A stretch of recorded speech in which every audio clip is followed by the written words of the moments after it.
Voilà, on va passer à cette partie table ronde. Donc, je suis Frédéric Simetel, je suis journaliste high-tech sur BFM Business et BFM TV. Donc, ce matin, je vais avoir la tâche d'animer, alors là, physiquement, puisqu'on parle beaucoup d'animation à travers ces réseaux aujourd'hui.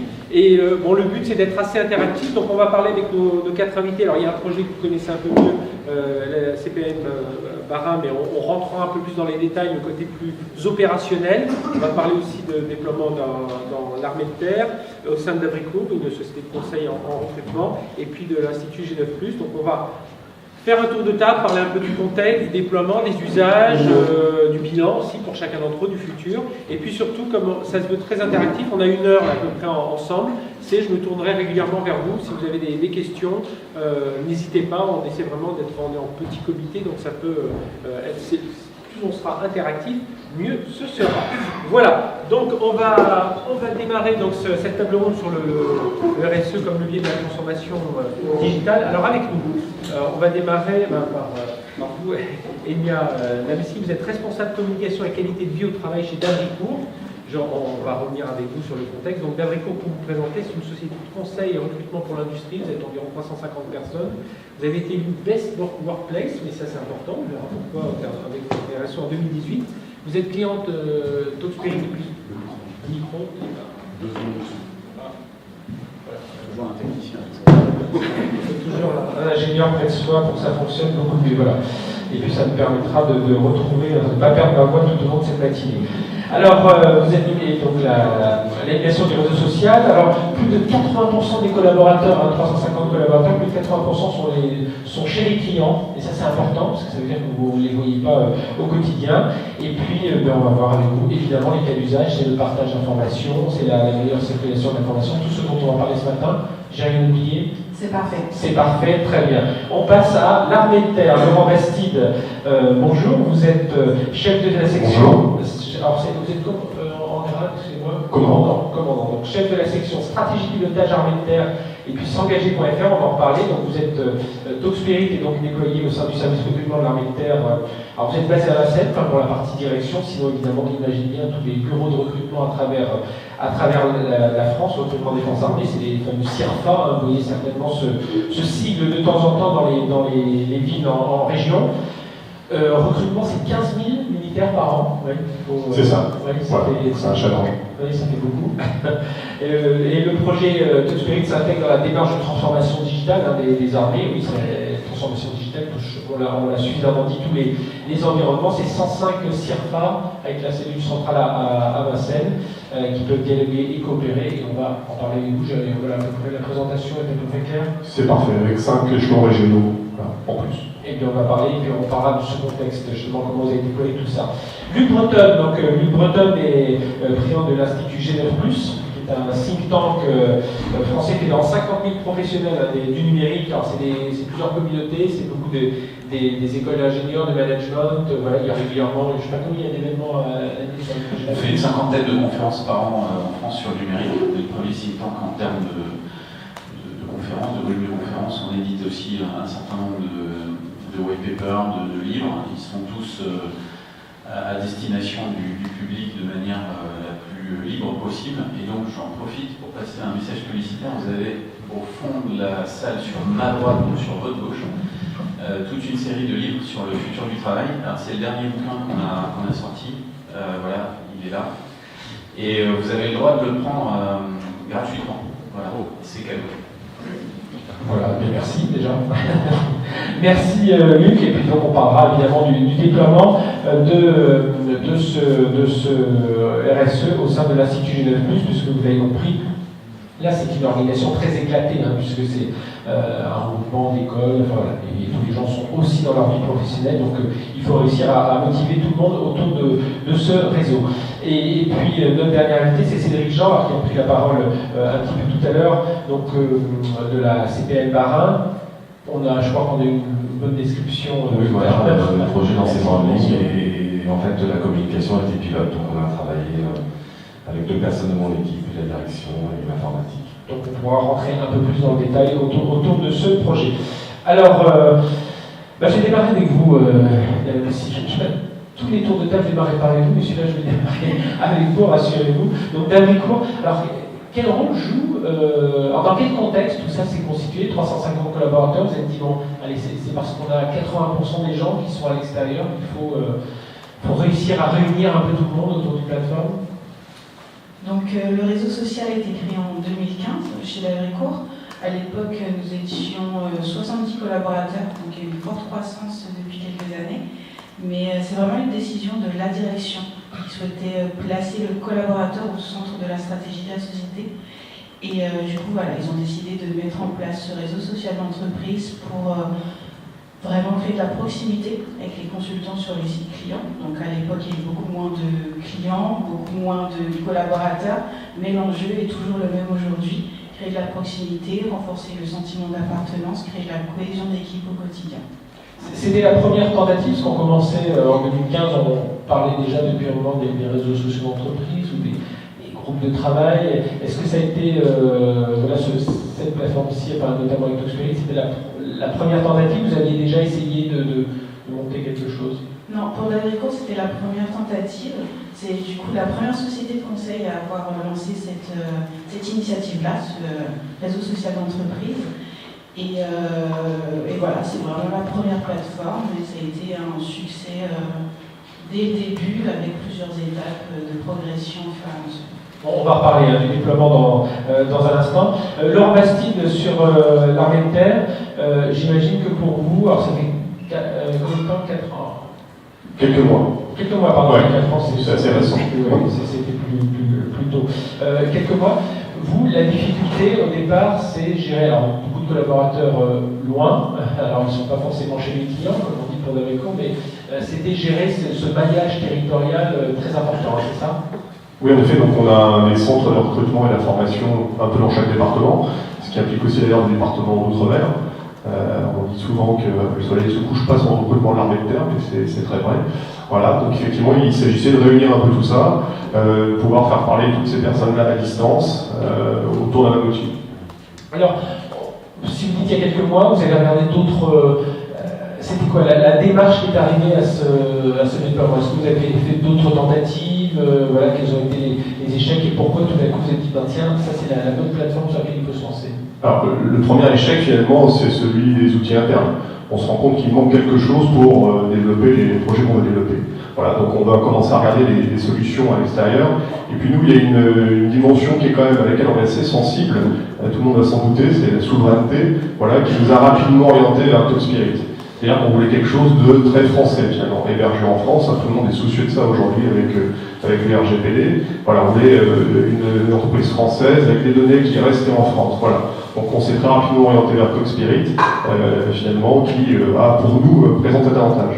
Alors, la difficulté aussi pour vous, on reparlera du déploiement plus en détail ensuite, c'est que vous êtes une décision qui vient de la direction centrale qu'il faut ensuite appliquer au niveau territorial. Voilà, ça peut être mal perçu. Donc comment ça s'est passé à ce niveau-là? Oui, alors, effectivement, on a avec nos inconvénients aussi nos avantages. Alors l'inconvénient, c'est qu'on a dans chacun de nos CIRFA des sous-officiers un peu anciens qui ont peut-être plus l'habitude du poste de transmission à saute fréquence que d'une interface ergonomique comme Talkspirit. Finalement, voilà, donc de manière contre-intuitive, ça peut finalement freiner un peu les personnes. Et en même temps, ce sont aussi des militaires. Donc quand on leur envoie une consigne, ils ont tendance à l'appliquer, et ça c'est quand même assez pratique. Alors, j'ai vu que vous aviez essayé de casser les silos hiérarchiques, parce que vous le dites vous-même, militaire, donc il y a une hiérarchie, il y a des grades qui sont très... même si aujourd'hui, je pense que c'est comme toutes les entreprises, il y a des organisations qui deviennent un peu plus transversales, mais bon, au final, il y a quand même des grades, il y a quand même des ordres, vous venez de le dire, et ça, il fallait un peu s'en casser, mais... Oui, c'est ça, parce qu'au-delà de la plaisanterie, effectivement, le but du jeu, c'est quand même de réunir les gens autour d'un outil, effectivement, qui fait l'air et qui donne envie. Donc ça, c'était aussi une des forces de l'outil. Nous, on n'a pas la volonté de déployer un RSE pour animer la vie de l'entreprise, enfin, de l'organisme que nous sommes, qui est le recrutement de l'armée de terre, qui est encore quelque chose d'assez spécifique au sein des 120 000 membres que compte l'armée de terre, et plus encore avec toutes les armées. Ce qu'on voulait, c'était animer un projet. Voilà, moi c'était mon objectif, c'est d'animer un projet, des projets d'utilisation, de modernisation, beaucoup centré autour de la data, l'utilisation de la data. Et donc, comme dans tous ces projets-là, il faut décloisonner, effectivement, désiloter, faire intervenir les gens du métier, les spécialistes, les data scientists, etc. Et donc, il faut mettre toutes ces personnes-là autour d'un même environnement, autour d'une même table, finalement. Et cette même table virtuelle, finalement, on l'a trouvée avec Talkspirit. Armiter, ça veut dire qu'il y a d'autres. Vous êtes inspiré, est-ce que cette plateforme était déjà déployée dans d'autres armées, d'autres divisions Alors, pas que je sache. Il y a quelques observateurs internes qui viennent jeter des coups d'œil sur ce qu'on fait et la façon dont on travaille. Donc, je les insère assez facilement dans un groupe pour qu'ils voient un peu comment ça fonctionne. Mais pour l'instant, vous savez, les armées sont des structures assez refermées sur elles-mêmes et on le comprend. Il faut aussi qu'elles sont là pour protéger et se protéger. Donc la culture effectivement de s'ouvrir et d'aller sur les outils, les solutions SaaS effectivement pour collaborer, c'est pas quelque chose de naturel. Donc y aller par petites touches, par touches de projet, par touches de test, c'est quelque chose de très intéressant. Luc Breton, G9+, donc dans quel contexte tout ça s'est déroulé, ce déploiement de Talkspirit? Nous, on a... Même la réflexion globale. Oui, la réflexion, moi, je vais rebondir sur le bouquin qu'on vient de sortir, qui explique les nouveaux modes de travail. Le futur du travail, c'est quelque chose qui nous obsède au G9. On travaille beaucoup là-dessus, et en fait, on s'aperçoit qu'il y a quand même un fossé qui grandit entre les organisations agiles. Moi, je suis aussi patron de l'innovation du groupe Orange, et j'ai lancé il y a 6 ans, quand j'ai pris la tête du Technocentre, les méthodologies Lean Startup qui permettent d'itérer avec les clients, l'agilité généralisée dans les équipes. C'est pas juste du washing, c'est vraiment pour gagner en efficacité, gagner en performance. Et en rédigeant ce livre, il y a une étude de Capgemini qui nous a frappé, c'est que 50% des collaborateurs aujourd'hui en entreprise disent si je ne suis pas dans un milieu de travail où mon digital workplace, c'est-à-dire mon poste de travail digitalisé est au top de ce qui se fait actuellement, je suis prêt dans les années qui viennent à quitter ma société. Donc ça va être vraiment un enjeu, non seulement de retenir les talents, mais d'efficacité au quotidien. Je pense qu'aujourd'hui, on a tous sur nos smartphones des outils de productivité extraordinaires. Et quand on arrive en entreprise, moi je me souviens quand j'ai démarré en entreprise, j'expliquais à la maison ce que j'avais de génial pour travailler dans mon quotidien professionnel. Maintenant, c'est l'inverse. C'est-à-dire que vous venez au travail et vous expliquez ce que vous utilisez à titre personnel. Donc il faut que le matching entre la performance opérationnelle que vous pouvez avoir avec des outils qui finalement sont software as a service, comme vous le dites, et plus du tout intégré dans la forteresse de l'entreprise, que finalement ces gains de productivité, vous puissiez les retrouver. Et autre chose qui sort de cette étude de Capgemini, c'est que les entreprises qui utilisent ce type d'outils surperforment leur secteur de l'ordre de 26% en efficacité économique. Donc c'est remettre l'homme au cœur parce qu'on va permettre finalement à tous les acteurs de développer l'intelligence collective. Je crois que ça a été bien démontré par la caisse primaire ce matin. Et puis aussi répondre aux normes d'efficacité du marché. Alors au G9+, qu'est-ce qu'on fait avec ça? On a déployé ça, je crois, il y a 4 ans. On est un vieil utilisateur de Talkspirit. Au début, on l'utilisait pour les 40 administrateurs de l'association. Donc nous, on est tous bénévoles, on travaille à distance, dans le train, dans notre voiture, enfin pas dans notre voiture, à distance, à la maison, quand on se retrouve, etc. On est abreuvé de mails. Moi, je reçois, à titre professionnel chez Orange, je reçois plus de 300 mails par jour. À titre perso, probablement plus d'une centaine, donc 400 mails par jour, de toute façon, c'est ingérable. Ça n'a aucun sens. On est complètement noyé là-dedans. Et donc, ce genre de plateforme, ça permet de retrouver très facilement, alors c'est peut-être une faiblesse, mais enfin, moi je trouve que c'est une force pour le coup. Je rentre dans le moteur de recherche, je recherche le compte-rendu de la dernière réunion, qu'est-ce qui s'est dit, le thread de discussion sur tel sujet, le sondage. On utilise beaucoup les sondages parce que quand on est à une association, on a beaucoup de bénévoles, on n'a pas envie de se voir imposer des choses, c'est un petit peu différent du fonctionnement de l'armée pour le coup.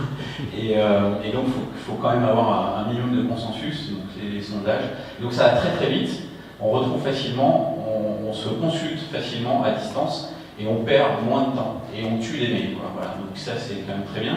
Et puis dernièrement on a lancé, puis je vais m'arrêter, je suis bavard, mais une consultation franco-allemande sur comment faire émerger des géants du numérique en Europe.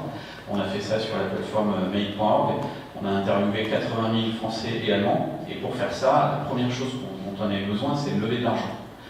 Donc on a cherché des partenaires, et puis après on les a engagés. Comme on a un temps limité, il fallait que ces partenaires, on puisse leur dire ce qu'on fait au quotidien, sans avoir besoin de les revoir, sans avoir besoin de faire des milliers de réunions. Les réunions, c'est toxique. Et donc, on a utilisé cet outil. Et rapidement, on s'est retrouvé à 60 à travailler, alors avec des gens de Roland Berger, de la BPI, de Croissance Plus, du G9, de l'Institut Sapiens, d'une dizaine d'instituts franco-allemands en France et en Allemagne. On a fait ça en anglais pour certains groupes étaient en français, certains groupes étaient en allemand. Et c'était extrêmement facile d'onboarder, de faire rentrer les gens dans la plateforme, et puis ensuite de maîtriser la confidentialité qu'on voulait sur certains groupes privés, certains groupes publics.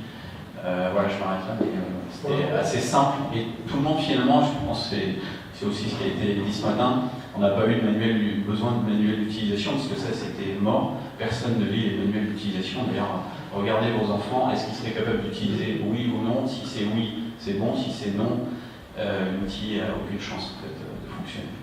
C'est vrai, justement sur le déploiement, alors on a eu un aperçu important tout à l'heure, mais comment réussir à mobiliser des gens aux maturités différentes, autour aux maturités digitales notamment différentes sur ce type d'outil? Alors on met en place un accompagnement sur mesure. Justement, dans l'enquête sur la maturité digitale, il y a deux choses qui sont sorties sur comment l'agent s'approprie le mieux possible un outil. C'est en présentiel et par le biais de ses collègues. Donc en fait, effectivement, pas besoin de manuel, parce qu'on sait que ça va servir à rien. Donc il faut un peu l'accompagner derrière lui, sur son ordinateur. Après, il y a des niveaux de maturité différents, effectivement. Donc nous, on a mis en place tout un dispositif à la fois de communication pour informer l'ensemble des agents sur l'avancement du projet. Mais on a été dans les services, donc on a rencontré à peu près 750 personnes avec lesquelles on a fait un accompagnement sur mesure. On est avec eux, on a montré les principales fonctionnalités. C'est comme ça qu'il faut démarrer, c'est vraiment aller au contact de oui, gens. Moi je pense que de toute façon sans accompagnement, ça va être un peu difficile. C'est à la fois aussi avoir des gens qui sont un peu ambassadeurs, c'est-à-dire qui sont plus à l'aise avec ces outils-là, et leur dire n'hésitez pas à aider vos collègues, parce que ça, on écoute beaucoup plus aussi ses collègues. Quelqu'un à côté de soi qui est plus à l'aise avec l'outil, je pense que ça porte plus ses fruits. Et puis, voilà, les amener à ne pas fantasmer non plus l'outil. Et à donner du sens. L'idée, c'est aussi de ne pas dire c'est pas un gadget de la direction, ça va vraiment aider à mieux travailler. C'est ce que j'allais vous dire, parce que j'imagine CPAM, il y a beaucoup d'outils. Alors, est-ce qu'il n'y a pas eu cette idée de dire on va essayer un outil de plus, on va voir. On va voir si ça adopté vite, on verra bien. Enfin, comment ça s'est passé? Si, on a eu ça apparaissait dans les verbatims tout à l'heure. On nous a dit oui, c'est encore quelque chose qui vient en plus, c'est-à-dire que c'est une strate supplémentaire dans l'information interne. Alors, ce qu'on a fait rapidement, c'est, comme le disait la personne de chez Foncia, on a laissé dans l'intranet l'information froide de référence, et on a rapidement supprimé les actualités de l'intranet, et dire voilà, tout ce qui est information chaude, tout ce qui est échange se fait à travers le RSE. Et on leur a dit voilà, le matin, quand vous arrivez, il y a deux choses que vous pourrez aller voir, c'est le RSE, et si vous avez un résiduel de mail, relevez votre mail, parce que c'est vrai que le mail existe encore, cohabite avec le RSE, parce que tout le monde n'est pas sur la plateforme à l'extérieur, donc on reçoit des choses d'autres partenaires. Et voilà, donc ils n'ont pas beaucoup de sources d'informations, ça les rassure, voilà, d'avoir cette espèce de carte de sources d'informations. Avec le recul, vous dites tiens, il y a 2-3 choses qu'on aurait voulu faire comme ça, nous n'aurions pas voulu faire comme ça. Non, on a tout fait très bien. non, bien sûr qu'il y a des choses. Alors en termes d'accompagnement, je pense qu'il faut toujours être à l'écoute, et surtout, moi je leur dis toujours, il n'y a pas de question idiote, ça fait un peu cliché, mais voilà, parce que les gens qui se sentent un petit peu. Moi l'idée c'est d'embarquer tout le monde, donc je ne juge pas sur le niveau de connaissance, mais Non, je pense qu'on a plus de difficultés, c'est comme un choc culturel, de passer d'une information très descendante dans un intranet où c'est des actualités, c'est la communication qui les rédige au nom d'un client interne, on ne sait pas qui parle et surtout on ne peut pas réagir, à passer où tout le monde a le droit finalement de s'exprimer. Les gens ne sont pas culturellement tous habitués à s'exprimer. Ou en tout cas, on ne les a pas toujours autorisés. Et là, on voit un petit peu la posture managériale où, voilà, moi, mon manager, on a eu ça, on a eu des gens qui m'ont dit, mais moi, j'ose pas y aller parce que mon manager, il va me tirer les oreilles. Donc là, c'est au manager qu'on tire les oreilles.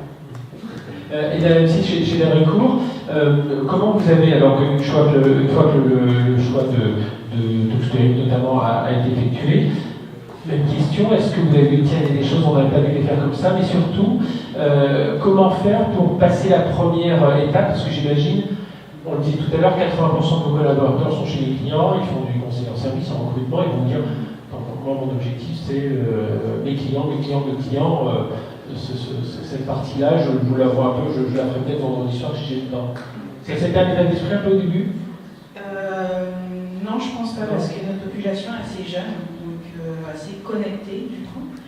Mais dès le début, on a souhaité faire plusieurs catégories. Donc ce qui n'a pas marché, finalement, c'est qu'on a souhaité faire des groupes par site client. Donc notre client par exemple Renault, notre client L'Oréal, etc. Mais on a tout de suite constaté que ce n'était pas une bonne idée, étant donné que le but c'est aussi de créer de la cohésion avec d'autres clients, d'autres collaborateurs.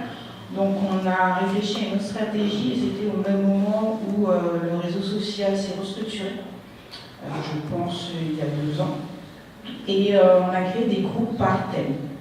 Donc on a plusieurs thèmes par défaut, on est très d'Avri chez Labrécourt, donc d'Avri Tech, toutes les informations techniques, d'Avri Tools, toutes les informations administratives, d'Avri News, toutes les actualités de la société.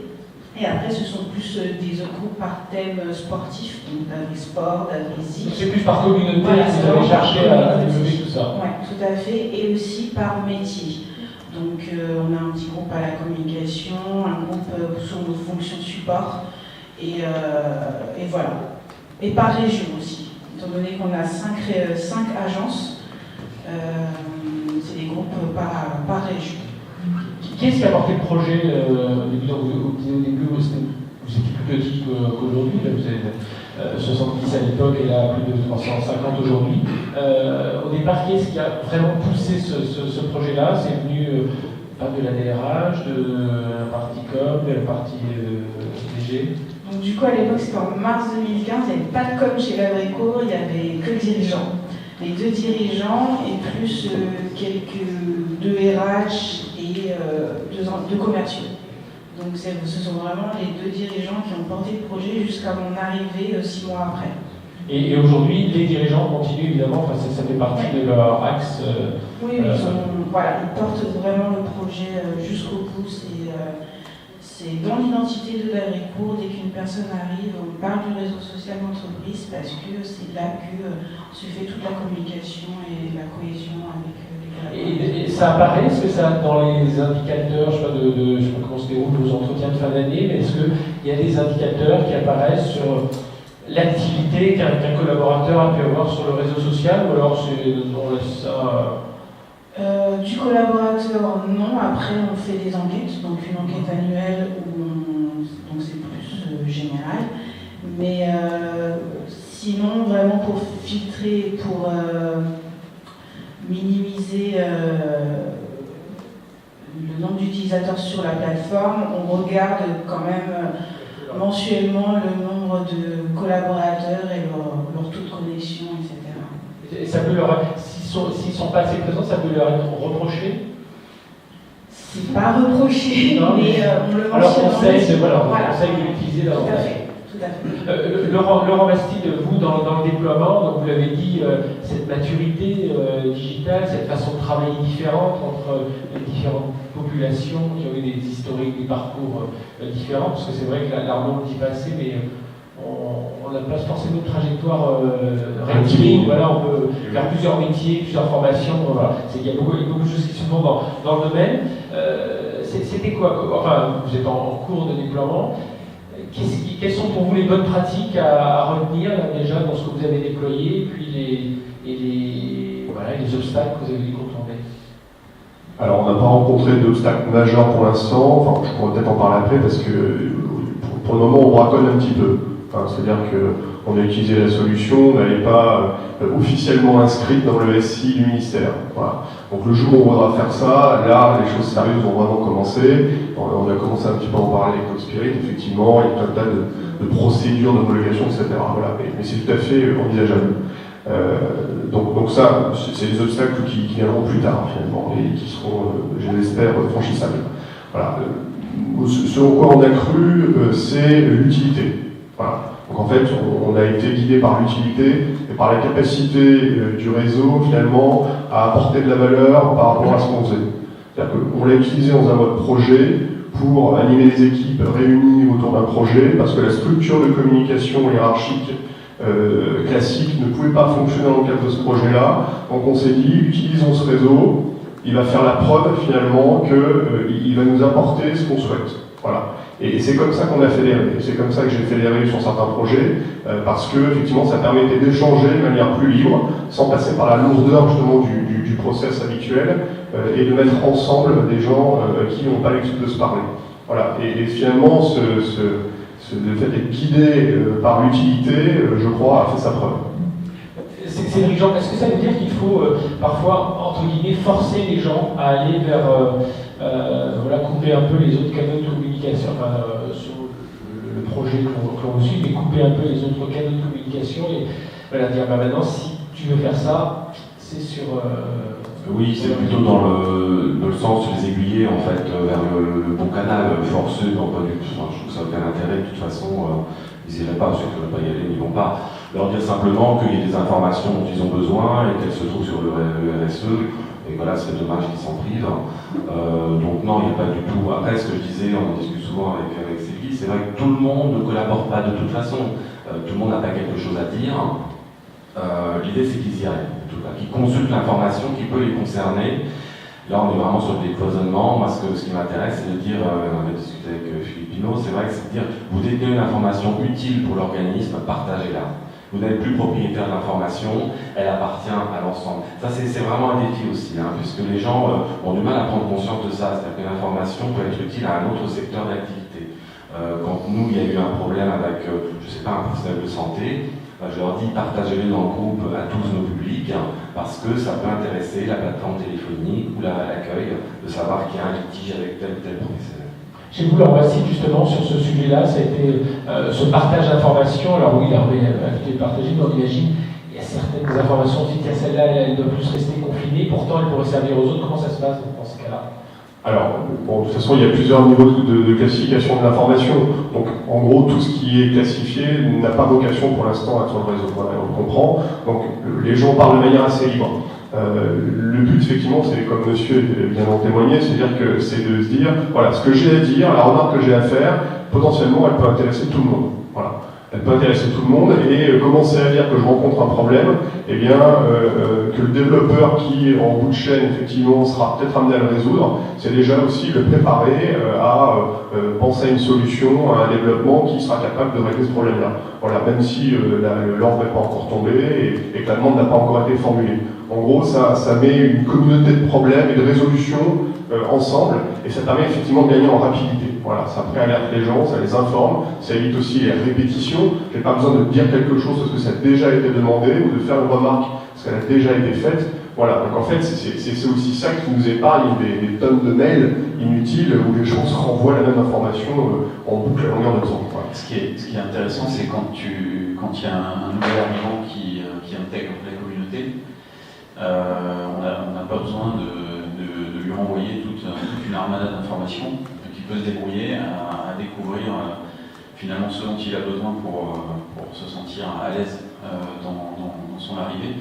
C'est assez intéressant. Moi, le concept qui me fascine, c'est le concept d'entreprise étendue. Alors que ce soit chez Orange dans l'innovation, on pratique beaucoup l'open innovation, parce que les innovateurs sont avant tout à l'extérieur de l'entreprise.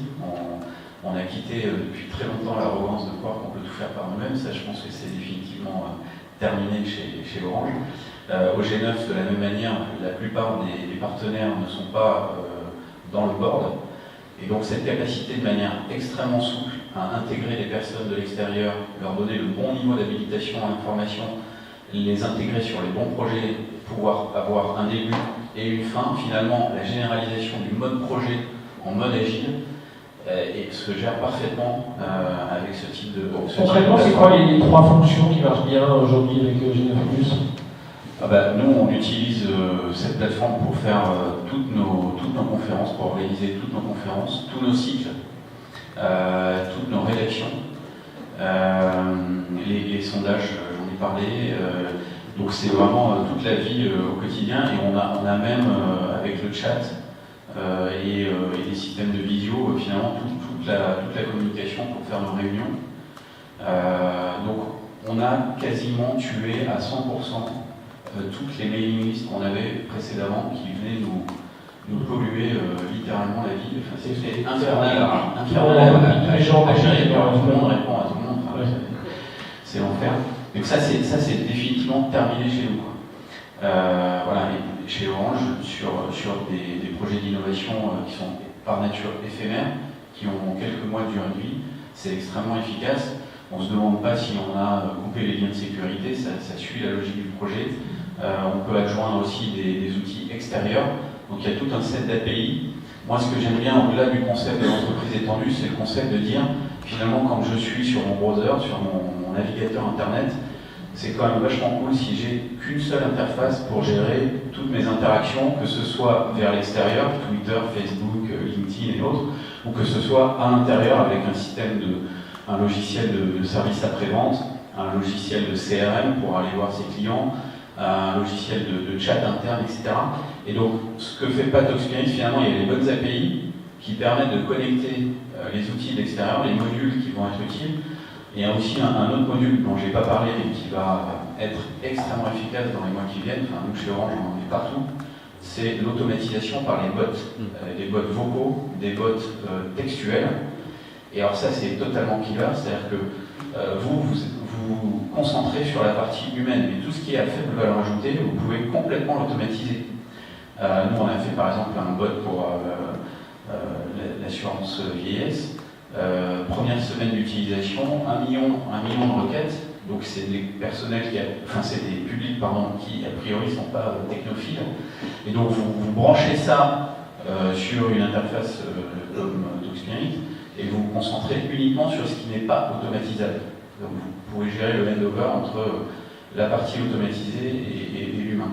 Donc des interfaces internes, des interfaces externes, et le rêve idéal, si je pousse le truc jusqu'au bout, c'est que j'ai plus qu'une seule interface, je peux me concentrer dessus pour ce qui est des interactions numériques, bien sûr, et le reste de mon temps, je peux la consacrer à se voir en vrai. Voilà, ce qu'on fait là.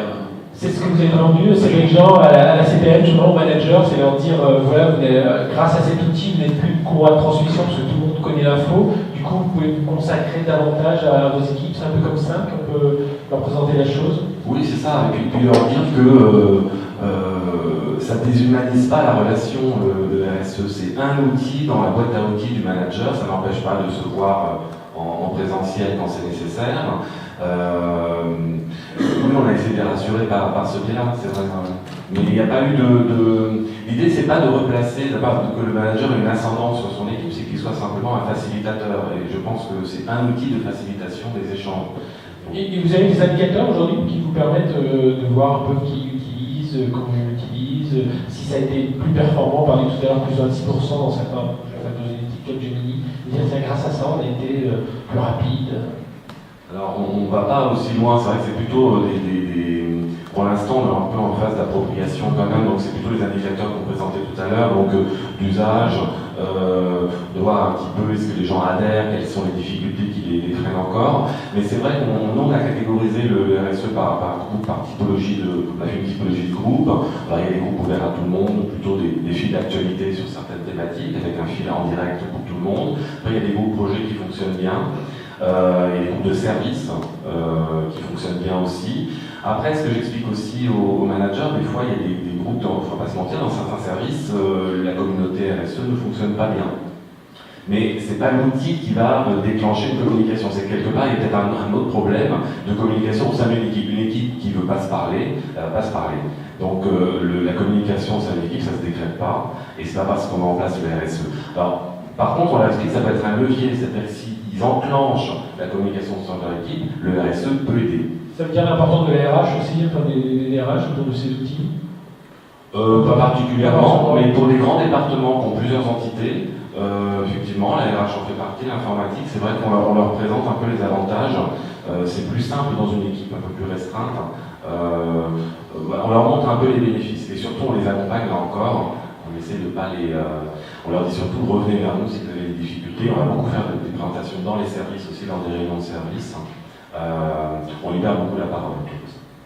Chez Daricourt, il y a aussi, on parlait d'une croissance importante, donc ça veut dire que vous avez régulièrement des nouveaux collaborateurs. Comment on fait pour les intégrer rapidement, pour qu'ils comprennent un peu quelles sont les communautés déployées? Comment ça se passe sur le terrain? Alors, chez Daricourt, il y a un fort taux de turnover qui est dû aussi à la stratégie de la société. Et du coup, lorsqu'un consultant arrive, la personne signe son contrat soit en physique, soit à distance.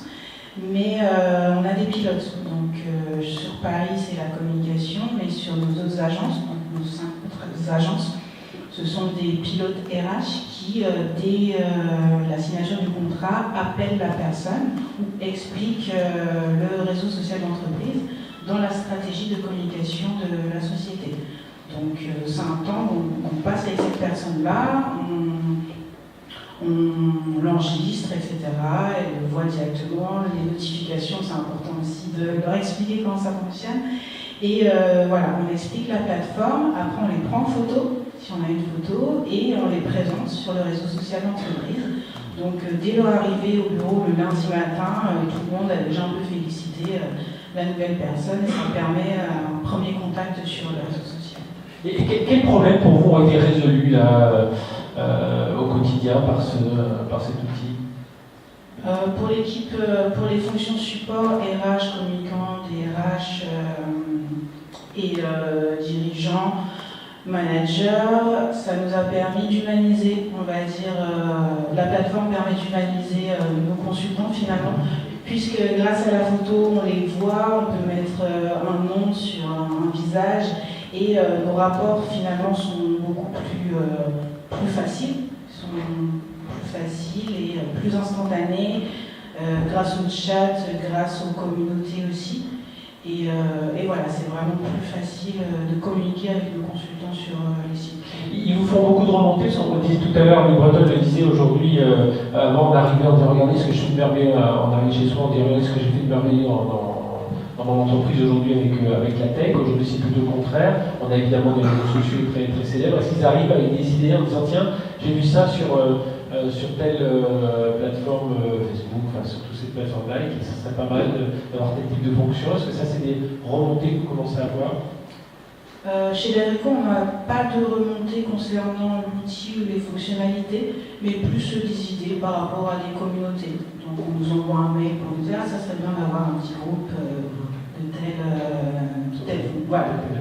Ça me fait penser à une situation qu'on a eue au G9 plusieurs fois. C'est comme on est insatisfait de nature, on essaie de gérer nos frustrations et des raisons.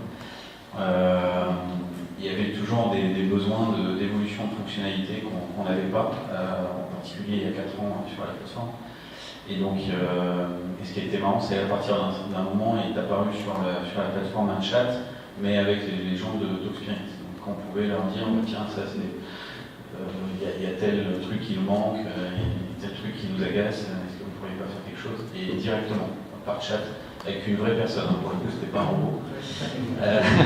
Et ce qui était quand même assez sympa, c'est la capacité à délivrer les nouvelles fonctionnalités ou les corrections au fil de l'eau. Donc tous les mois, il y a des améliorations mais qui correspondent à ce qu'on a demandé en fait. Donc ça c'est quand même assez sympa. Quoi. Voilà. Sur l'Ariter, donc on l'a dit, ça a désiloté un peu votre organisation, et puis on va revenir peut-être aussi sur l'aspect, on va parler des différents types d'informations, de classification de l'information, mais justement, comment vous voyez la suite avec l'intégration de système d'information, la partie sécurité évidemment, puisque comme vous dites, il y a quand même des choses qui à la limite peuvent paraître anodines pour quelqu'un, mais qui peuvent être un peu plus sensibles si elle est trop partagée. Comment ça se passe? Oui, alors là, il n'y a pas d'ambition particulière. Hein. Ce réseau-là, il restera un réseau non classifié. Voilà. Et donc, chacun sera responsable, mais ça, c'est quelque chose que les militaires ont l'habitude de manipuler, du bon niveau, de la bonne classification des informations qu'il envoie sur ce réseau-là. Voilà. Mais bon, ça posera pas de problème. Voilà. Après, s'agissant des perspectives, le but du jeu, ça va être un peu d'évangéliser et surtout de démontrer que c'est l'outil qui peut permettre effectivement ce que tout le monde appelle de ses voeux, c'est-à-dire décloisonner, désiloter, effectivement. Voilà, parce que c'est une chose de le dire, c'est une chose de le dire. Vous sentez que ça prend aujourd'hui?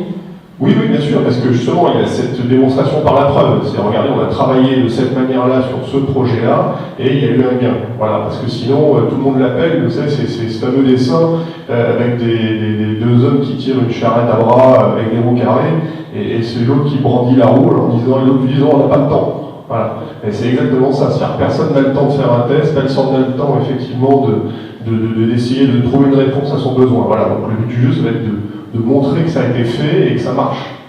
Sur les communautés, certaines de vos communautés déployées, il y a des tiers aussi qui interviennent. Ça marche plutôt bien, c'est un point important aussi, j'imagine. Alors en effet, oui, alors là, c'est béni soit la fonction guest, effectivement, qui nous permet de faire travailler tout un tas de partenaires autour des groupes, voilà, sans prendre de licence supplémentaire, donc ça c'est super.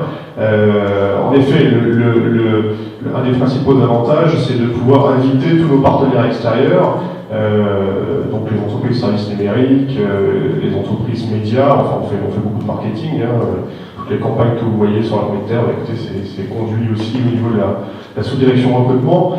Voilà, en tout cas, une galaxie de partenaires qu'on peut faire intervenir et avec lesquels on a un dialogue du coup très direct. Voilà, quasiment de la demande à celui qui peut la satisfaire. Voilà. Avant de poursuivre, si vous avez des questions dans la salle, n'hésitez pas, vous manifestez sur l'un des intervenants. On se garde quelques minutes à la fin, mais si vous avez d'ores et déjà quelques questions, on peut en prendre. Non, il y en a pas. On est en politique, oui. Vous avez parlé d'intégration. Est-ce que parmi les 4 réseaux, il y a des intégrations avec d'autres applications? Répétez. Oui, je me posais la question, est-ce qu'il y a des intégrations entre TalkSpirit et d'autres applications? Pour ce qui concerne des bots, l'utilisation de bots pour automatiser un certain nombre de tâches, des fils d'infos qu'on va chercher sur les médias sociaux, donc c'est quand même très pratique de fédérer toutes les informations pertinentes pour un projet d'innovation chez Orange ou pour le G9+, quel que soit le feed source, la source d'information, que ce soit du RSS, du LinkedIn, du Facebook, du Twitter, d'autres forums spécialisés. C'est extrêmement facile vous n'avez pas besoin d'être un tech pour intégrer, ça se fait visuellement. Même moi j'y arrive, c'est pour vous dire. Voilà, et puis vous pouvez intégrer, alors ça je l'ai vu dans d'autres structures, du CRM ou de l'Helpdesk, du Zendesk par exemple. Voilà, ça c'est assez facile, les connecteurs sont prêts. Et ça rejoint un concept qui est business as a platform, parce que Gilles Babinet parle fréquemment, qui parle aussi dans le livre, vous verrez. Et business as a platform, c'est l'idée de dire l'entreprise va devenir une plateforme avec un cœur logiciel sur lequel vous allez pouvoir finalement interconnecter toute une série d'add-ons. Et comme nous, les êtres humains, on a envie que ce soit simple, il faut que l'interface soit la plus simple, la plus unique possible. Et ça va assez bien avec des gouvernances plates. Moi, je me suis évertué depuis 6 ans chez Orange à tuer les niveaux hiérarchiques. Je tue beaucoup de choses. Les niveaux hiérarchiques, les réunions et les mails. Voilà. Et quand vous avez tué les niveaux hiérarchiques, les réunions et les mails, la vie est quand même meilleure. Et donc, ces gouvernances plates, organisées par cercle, sont très adaptées à ce type de fonctionnement où finalement on a moins des managers mais plus des coachs, on est moins dans la commande et le contrôle et plus dans le coaching et le leadership. On n'a pas le temps de développer ça maintenant, mais c'est extrêmement important et je pense que c'est vraiment l'avenir des organisations. On en parle un peu dans ce livre et puis on prépare un futur qui va aller profondément sur ces notions. Je vous fais le teaser pour la suite. Cédric, sur ce côté intégration, donc avec d'autres applications. Alors nous, on a juste connecté en fait notre fil Twitter et notre compte LinkedIn et quelques fils d'infos. Oui, l'assurance maladie est aussi sur Twitter et LinkedIn. Voilà. C'est des surprises. Hein. Et puis je rejoins ce que disait mon voisin. C'est vrai que l'idée, pour éviter d'avoir le reproche, il y a trop d'outils, c'est de faire converger un peu toutes les sources d'informations. On est tous pareils, si tout est rassemblé à un seul endroit, c'est quand même plus pratique. Et Madame Si, tout à l'heure j'ai dit en présentation, vous avez été élu Best Workplace 2018. Alors justement, comment vous placez ce réseau social autour des enjeux de qualité de vie au travail, voilà, comment vous le situez aujourd'hui? C'est un outil important, même si je le répète, 80% des gens sont finalement chez nos bureaux. Chez les clients, tout à fait. Donc pour nous, le réseau social, c'est aussi un réseau où on peut partager nos compétences, nos savoir-faire. C'est pour ça qu'on l'utilise aussi pour des conférences. Donc nos consultants, une fois par mois, organisent une conférence à distance pour partager leur expertise. Au niveau de la communication, on descend de l'information liée à des interviews de nos collaborateurs. Et voilà, c'est vraiment un outil qu'on replace au centre de la stratégie pour créer un sentiment d'appartenance pour nos consultants. Laurent Bastide, dans les verbatibles, notamment de ce projet-là, j'ai noté, normalement je n'aurais pas le temps de m'occuper de tout, mais grâce à l'application mobile, je peux veiller à n'importe quel moment et de n'importe où réagir pour débloquer une situation, contribuer sur les sujets transverses, sans forcément être au bureau. Ça, c'est l'un des atouts aussi de Oui, alors c'est un atout de mobilité incontestable. Voilà. Alors, sans trop verser dans le contrôle, hein, parce que je vais me faire fâcher par monsieur, mais ça permet quand même effectivement d'avoir quand même un œil un peu tout le temps sur les choses et d'être assez réactif sur la réponse. Voilà. C'est-à-dire quand on est sollicité, quand il y a quelque chose qu'on peut débrouiller assez rapidement, assez facilement, voilà, ça permet d'intervenir vite en voyant dans la discussion que finalement on peut vite résoudre un problème. Voilà. Et même en déplacement, voilà, dans les temps morts, genre trajet en métro, voilà, en transport en commun, on peut continuer d'intervenir. On dirait par mail aussi, sauf que par mail souvent les échanges sont quand même plus longs et le problème émerge moins facilement. Voilà. Vous sentez que vous ressentez mieux justement les choses à travers ce réseau social. Enfin, tout à l'heure on en parlait, il y avait des tendances, il y a un post qui est très très vu mais pas très commenté, on s'est dit tiens, ça on peut envisager de... Oui, alors effectivement il y a des choses qui font plus réagir que d'autres. Bon, mais on n'en est pas encore là. Voilà. Pour l'instant, nous, ça fait quelques mois qu'on a déployé la solution. Je ne peux pas encore évoquer de KPI, une chose comme ça, qui témoignerait effectivement de choses qui seraient plus populaires que d'autres. Voilà. Et donc le futur, c'est continuer à déployer l'outil, et puis peut-être l'intégrer davantage dans nos systèmes d'information de l'armée de terre. Oui, c'est ça. Alors, la première que je vous ai évoquée, hein, c'est convaincre que c'est le bon outil pour décloisonner la communication et la formation au sein de la structure, en tout cas du recrutement. Et puis après, effectivement, tout le monde s'y attend. On a des process assez lourds et assez scrupuleux, s'agissant notamment de la sécurité, par lesquels il faudra passer pour que la solution soit officiellement adoptable et adoptée. Voilà. Cédric, un an après, donc au niveau du baromètre social, même si on en a eu un aperçu, donc aujourd'hui c'est plutôt bien accepté. Voilà les étapes futures maintenant. Bah là, on va tirer les enseignements de l'enquête qu'on vient de faire. Hein. Donc, on va poursuivre avec un petit plan d'action en place, plan de com et puis plan d'accompagnement. On va essayer d'aller voir un peu les niches où il y a encore des difficultés. Et puis, voilà, c'est peut-être aussi là, on était plus sur l'appropriation, de développer un bon usage. C'est-à-dire que voilà, faciliter la recherche d'informations, ne pas créer une surinformation, c'est ce que je dis un petit peu, c'était l'autre fois j'étais en réunion, il y a tellement d'informations en tant que spirit, je dis oui, mais plutôt au lieu de faire un like, vous me faites un j'aime ou bravo, félicitations, finalement ça crée de la surinformation, je dis contentez-vous d'un like, finalement ça ne va pas remonter le poste et ce sera plus simple. Et c'est vrai qu'un des autres avantages, comme vous disiez, c'est la portabilité de l'outil, en fait, c'est simplement être capable. Nous, on développe beaucoup de télétravail à la caisse. Et c'est vrai que ça permet aux gens de garder un lien facile avec leurs collègues ou avec l'entreprise sans avoir à sortir l'ordinateur, avoir les codes pour accéder à la messagerie. C'est simple, quoi. On l'a sur la tablette, on l'a sur le smartphone, on y va, il n'y a pas de code. Par un moment, il est enregistré et ça facilite, c'est beaucoup plus spontané. Tout à l'heure, je ne sais plus si c'est vous ou si Dimension qui le disait. On parle beaucoup de transformation digitale des entreprises et tout ça. Bon, il y a des endroits, ça s'accélère plus vite que d'autres. Mais pour vous, ça démarre, le RSE, c'est vraiment l'un des piliers de cette transformation digitale? Ah oui, je pense que, en toute modestie, on a été un peu pionnier dans le réseau assurance maladie sur ce champ-là.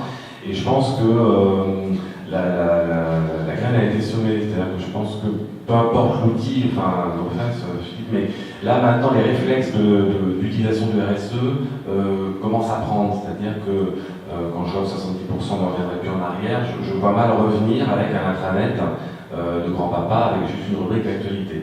Je pense que là, je dis aussi aux gens... Par contre, ça veut dire que c'est l'entretien au quotidien, c'est beaucoup d'entretien au quotidien de votre part, ou finalement c'est la communauté qui réussit à l'entretenir suffisamment pour sa ville? C'est les deux. Il y a des groupes plus porteurs que d'autres. Quand je vais dans des réunions, il y a toujours des gens qui sont plus à l'aise avec l'outil, ou des gens qui viennent d'arriver. Moi, dans mon équipe, j'ai des gens qui sont plutôt jeunes qui sont arrivés. Alors, c'est pas une question d'âge, c'est plutôt une question d'état d'esprit, mais le fait est qu'ils sont beaucoup plus accoutumés aux réseaux sociaux, et pour eux, j'ai pas eu besoin de les former. C'est une évidence. Parce que Laurent Bassett avec le risque, le jour où vous partez dans de nouvelles fonctions, si vous ou votre équipe n'est plus là pour soutenir ce projet, c'est que voilà, ça devient un peu moins pérenne. Je crois que c'est un risque qui existe toujours. Maintenant, l'avantage d'avoir basé l'expérimentation sur l'utilité, c'est que si chacun reconnaît l'utilité, chacun aura envie de la perpétrer. Voilà. Donc tout le monde se demandera, oui ok, l'équipe n'est plus là, le commandant n'est plus là, mais néanmoins, nous on a besoin de quelque chose pour continuer d'animer ce projet, cette façon de travailler là nous allait bien, donc il faut, au-delà des personnes, finalement, poursuivre l'expérience et même peut-être la généraliser. Voilà, on mise quand même beaucoup là-dessus. Des questions sur... Oui, monsieur. Merci. Je vais vous présenter votre... Oui, si vous voulez. Thomas Edeliste pour le groupe Orange. Je suis feel-good manager et là où je m'occupe justement de l'expérience salariée. En fait, au-delà de l'utilité et de la productivité, je voulais savoir si vous considérez que cet outil est un levier d'engagement des salariés et si oui, est-ce que vous avez pu le démontrer? Merci.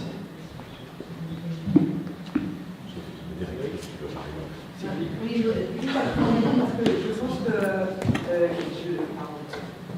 je n'ai pas évoqué tout à l'heure, on a parlé rapidement sur l'outil en mobilité. Bon, vous avez vu sur la carte qu'on a des points d'accueil partout dans le territoire.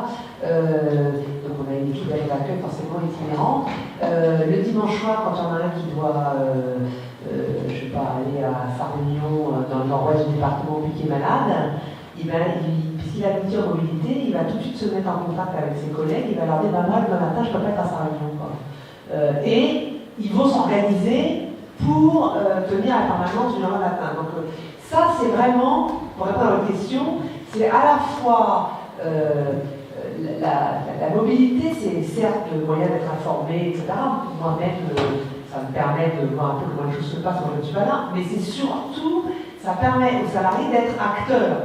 Aujourd'hui, le manager de l'accueil, il est tranquille. Son équipe s'organise. Voilà. On doit ouvrir le lundi matin, ils se débrouillent, ils s'organisent entre eux en fonction de leur disponibilité. Et ça, c'est un bon curseur de l'engagement des équipes sur ces sujets-là. Et je disais aussi, je dis des mots là tout de suite, quand vous avez une équipe qui sort, c'est tellement facile.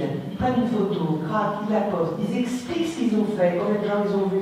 Et tout de suite, en quelque sorte, ils attirent un peu la sympathie de leurs collègues. Nous, on a une vraie difficulté sur les métiers de sacrifice, parce que c'est des métiers qui sont compliqués. Mais du coup, ça les rend sympathiques aux yeux du BAF, quoi. Et ça nous permet aussi d'envisager aujourd'hui la mobilité entre BAF et fonte, qu'on avait un peu de difficulté à imaginer jusqu'à présent. Donc c'est vraiment, quand on dit c'est pas un outil de déshumanisation, bien au contraire, c'est un outil ça crée du lien, vraiment, je pense que c'est comme ça qu'il faut le voir, ça crée du lien et donc de l'engagement. Sur l'engagement, oui, Laurent. Merci. Oui, si je peux ajouter quelque chose, c'est que alors engagement, je ne sais pas, c'est un peu tôt pour le dire, mais d'embarquement, ça c'est sûr. C'est-à-dire que, par exemple, nous qui conduisons des projets de modernisation, centre autour de la data, etc., le conseiller en recrutement, qui sont dans les CIRFA, ils ont du mal à percevoir leur place là-dedans.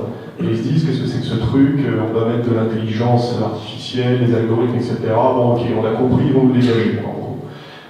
Quand dans un groupe projet, dans une expérience, vous associez effectivement des personnes qui conduisent cette transformation en centrale à le CIRFA de brief qui est permis dans sa campagne, et vous dites, écoutez, je veux que vous soyez dans l'expérience, et puis on va parler de tout ça dans Talk Spirit, autour du projet, et comme ça vous verrez de quoi il s'agit, et ça apporte de la transparence finalement, et ça embarque les gens, ils se rendent compte que la réalité du projet, à quoi elle sert, elle ne les dessert pas, et du coup, j'aurais tendance à penser que ça fabrique de l'engagement, oui, ça c'est sûr. Sachant que sur l'engagement, en attendant la question, il y a une étude Gallup que j'ai consultée récemment qui donne 85% le taux de désengagement des salariés à l'échelle mondiale dans les entreprises. Donc c'est un sujet juste clé. Voilà. C'est le sujet. Bonjour, Nathalie Loisy, je suis responsable communication à la Fédération française des diabétiques. Vous parlez de mobilité, de portabilité et quid du droit à la déconnexion aussi parce que c'est un formidable outil, mais on peut aussi être joignable et éclairable à tout moment. Et quel est votre avis là-dessus? Merci. C'est une question que notre responsable informatique m'a lancée. Alors je vais expliquer que de toute façon quelqu'un qui voulait travailler en dehors des heures de bureau pouvait le faire en dehors du RSE, il pouvait prendre son portable et se connecter. Donc c'est pas l'apanage du RSE. Alors après, c'est plutôt effectivement au niveau de la charge déjà, et puis des règles qu'on va éditer en interne. L'idée, c'est une démarche personnelle, c'est comme renseigner son profil. Tu disais tout à l'heure, on demande une photo. Nous, le profil, on incite à le remplir, mais il n'y a pas d'obligation. Chacun est libre de faire ce qu'il veut. Alors c'est un peu, il ne faut pas que ce soit un petit peu pernicieux, mais il se connecte quand on est en déplacement, on peut être lié à son travail, ou nous on développe aussi beaucoup le travail au forfait, donc voilà, c'est au choix de la personne. Personne n'a de force à aller se connecter au RSE. En tout cas, les managers ne disent pas t'es connecté. Alors pour le télétravail, c'est un petit peu... voilà, j'ai entendu dire que certains utilisaient le RSE pour dire si t'es pas connecté, ça veut dire que tu télétravailles pas. Moi je le vois, voilà. Voilà.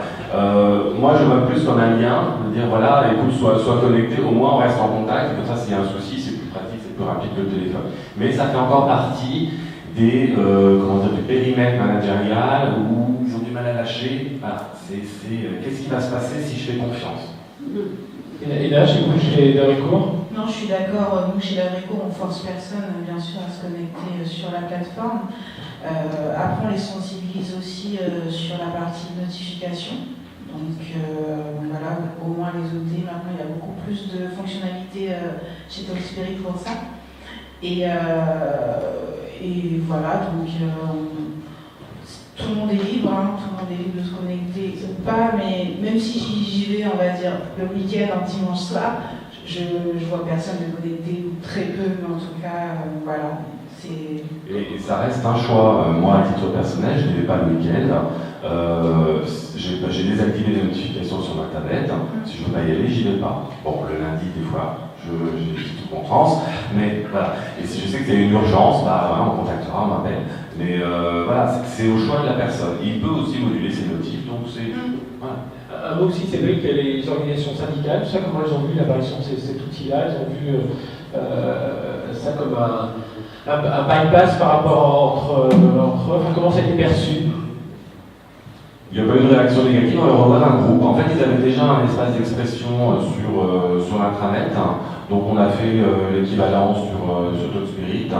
Alors c'est plutôt, là pour le coup c'est plutôt cadré parce que c'est pas un espace de débat, c'est un espace plutôt de diffusion d'informations, ils mettent leur tract, les gens peuvent liker, peu importe, mais c'est pas un espace de débat. Donc l'idée c'est pas de faire un espace politique, mais ils ont, comme le comité d'entreprise, ils ont trouvé parfaitement leur place et plutôt des réactions positives. Ce qui plaît aux partenaires sociaux, c'est deux choses. C'est ce qu'on retrouve dans l'agilité, c'est-à-dire que le pouvoir est redonné à ceux qui font plutôt qu'à ceux qui disent ce qu'il faut faire, parce que ceux qui font le savent mieux.